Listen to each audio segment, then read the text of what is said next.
Morning and happy Sunday. সবাই কেমন আছো বলো। আজকে শেয়ার করছি তোমাদের সাথে দই মাছের একটা রেসিপি। তো দই মাছ খেতে কার কার ভালো লাগে একটা করে কমেন্ট করবে, কিন্তু তাহলে আমারও কিন্তু বেশ ভালো লাগবে তোমাদের কমেন্ট পেয়ে। তো প্রথমে মাছগুলোকে একটু ভেজে নিতে হবে। মাছের মধ্যে হলুদ দেওয়ার কিন্তু কোনো দরকার পড়ে না, কিন্তু আমি ভুল করে একটু হলুদ দিয়ে ফেলেছি, কিছু করার নেই। তাই হলুদ দিয়েই মাছগুলো একটু হালকা করে ভেজে তুলে নিতে হবে। তো মাছগুলো ভাজা হয়ে গেলে মাছগুলো জাস্ট তুলে নিতে হবে, বেশি ভাজার দরকার নেই, একটু জাস্ট ভেজে নিলেই হবে। বাস মাছগুলো ভাজা হয়ে গেল, তারপর আস্তে আস্তে সব মাছগুলোকে তুলে নিলাম।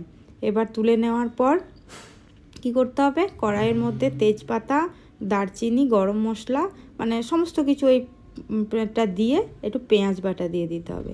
পেঁয়াজ বাটাটা ভালো করে নেড়ে চেড়ে যখন তেল ছেড়ে আসবে তখন দিয়ে দিতে হবে নুন, চিনি, সব কিছু আন্দাজ মতো মশলাগুলো সব দিয়ে দিতে হবে।